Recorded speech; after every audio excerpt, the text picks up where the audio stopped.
सबका भूत उतारना पड़ेगा। जंतर मंतर से किसान नेता राकेश टिकैत का ये ऐलान दिखाता है कि पिछले 15 दिन से धरना दे रहे पहलवानों का आंदोलन अब निर्णायक मोड़ पर पहुंच गया है। पहलवानों के समर्थन में रविवार को भारी तादाद में किसानों और खाप पंचायतों के लोग आए। किसान नेता राकेश टिकैत भी पहुंचे। 21 मई तक का अल्टीमेटम भी दे दिया गया। अल्टीमेटम भारतीय कुश्ती संघ के अध्यक्ष और सांसद बृजभूषण शरण सिंह के इस्तीफे और गिरफ्तारी का। पहले तस्वीरें देख लीजिए। जंतर मंतर पर पहलवानों के धरने में पहुंचे खाप और किसान समर्थकों की। देखा आपने, जंतर मंतर पर जुटी ये भीड़ दिखाती है कि अभी आंदोलन महज पहलवानों का आंदोलन नहीं रह गया है। ये बृजभूषण शरण सिंह के लिए खतरे की घंटी की तरह है। अब जब किसान, खाप और राकेश टिकैत पहलवानों के साथ मैदान में उतर आए हैं, तो हम आपको बताएंगे कि इस आंदोलन को खाप पंचायतों का समर्थन मिलने के क्या मायने हैं। हम ये भी बताएंगे कि राकेश टिकैत के मैदान में उतरने का मतलब क्या है। क्या पहलवानों का ये धरना भी किसान आंदोलन की तरह बड़ा रूप लेने वाला है? इन सभी सवालों के जवाब आपको मिलेंगे। अब सुनिए राकेश टिकैत ने क्या कहा। तो कमेटी जो हमारे पहलवान हैं, उनकी जो कमेटी है वही यहाँ के धरने की देखरेख करेगी। इन्हीं के उसमें ये आंदोलन चलेगा। हम पूरा इनको बाहर से सपोर्ट करेंगे। 21 तारीख की मीटिंग रखी, फिर दोबारा 21 तारीख तक सरकार बातचीत नहीं करती, समाधान नहीं निकालती, तो 21 तारीख के बाद फिर आगे की रणनीति फिर बनाई जाएगी। ये फैसला हुआ है। कई महिला पहलवानों ने बृजभूषण पर यौन उत्पीड़न के आरोप लगाए हैं। हालांकि बृजभूषण लगातार आरोपों से इनकार कर रहे हैं। रविवार को किसानों और खाप नेताओं के जंतर मंतर आने से पहले भी बृजभूषण ने एक वीडियो मैसेज जारी किया। इसमें उन्होंने कहा कि खाप के मेरे चाचा ताऊ, मैं आपको दिल्ली आने से नहीं रोक रहा, लेकिन जिस दिन दिल्ली पुलिस की जांच पूरी होगी और अगर मैं दोषी पाया गया तो मैं आप सबके बीच खुद आऊंगा। आप जूते मार मार कर मेरी हत्या कर देना। हाथ जोड़ करके कहना चाहता हूं, महीना, 2 महीना, 3 महीना, 4 महीना, 5 महीना बाद जब भी जांच पूरी होगी, मैं आपके खाप पंचायत में आऊंगा और आप जूते से मार मार करके, अगर मैं गुनाहगार हूं तो जूते से मार मार करके मेरी जीवन के लीला को समाप्त कर देना।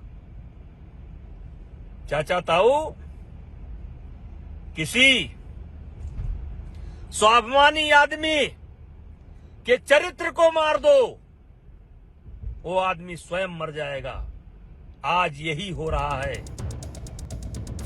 आगे बढ़ने से पहले आपको राकेश टिकैत और उनके रुतबे की याद दिला देते हैं जो उन्होंने किसान आंदोलन के दौरान दिखाया था।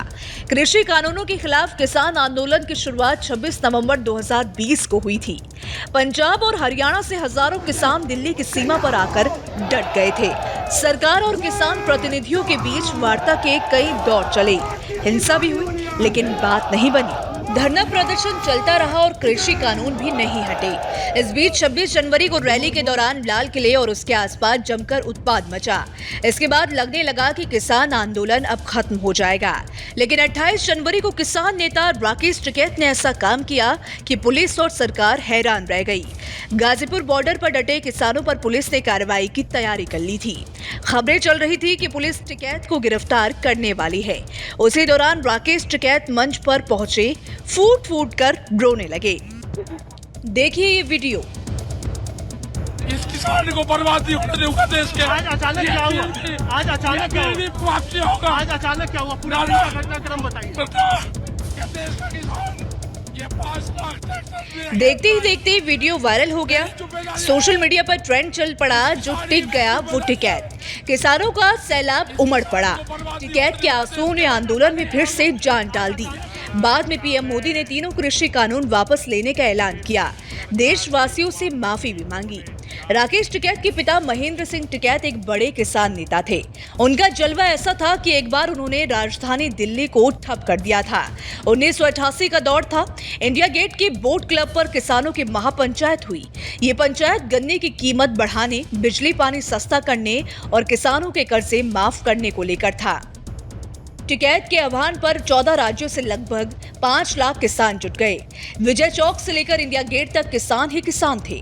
ट्रैक्टर, ट्रोलियों, बैलगाड़ियों में भरकर आए किसानों ने वही डेरा जमा लिया। 7 दिनों तक चले किसान आंदोलन का ऐसा असर हुआ कि उस समय के प्रधानमंत्री राजीव गांधी को खुद पहल करनी पड़ी। तब जाकर धरना खत्म हुआ। लोग आज तक महेंद्र सिंह टिकैत को याद करते हैं। अब राकेश टिकैत की निजी जिंदगी के बारे में भी जान लीजिए। वो 4 जून 1969 को मुजफ्फरनगर जिले के सिसौली गांव में पैदा हुए। मेरठ यूनिवर्सिटी से एमए की डिग्री ली है। एलएलबी की पढ़ाई भी कर चुके हैं। बाद में वो दिल्ली पुलिस में कांस्टेबल भर्ती हो गए। हालांकि पुलिस में ज्यादा समय नौकरी नहीं की। एक मौका ऐसा आया जब पुलिस की वर्दी उतारकर धोती और पगड़ी पहनकर किसानों के बीच उतर गए और तब से किसानों के मुद्दे को आवाज दे रहे हैं। किसान भी उन्हें अपना नेता मानते हैं। राकेश टिकैत का पश्चिमी यूपी के किसानों में बड़ा रुतबा माना जाता है। हालांकि उनका खुद का सियासी सफर अब तक कामयाब नहीं हुआ है। राकेश टिकैत बालियान खाप के नेता हैं। इसे उत्तर प्रदेश की सबसे बड़ी जाट खाप कहा जाता है। कहते हैं इसका असर 84 गांव तक है। राकेश टिकैत के बड़े भाई नरेश टिकैत भारतीय किसान यूनियन के नेता हैं। हालांकि जानकार बताते हैं कि यूनियन में राकेश टिकैत का असर ज्यादा है। टिकैत जब आवाज लगाते हैं तो हजारों किसान एकजुट हो जाते हैं। जाते जाते ये भी जान लीजिए कि इनके खानदान का नाम टिकैत कैसे पड़ा। इसके पीछे भी एक दिलचस्प कहानी बताई जाती है। कहा जाता है कि बालियान खाप के चौधरियों ने भारत के महान राजा रहे हर्षवर्धन के युद्ध में काफी मदद की थी। उसके बाद राजा ने खुश होकर चौधरी के माथे पर टीका लगा दिया था।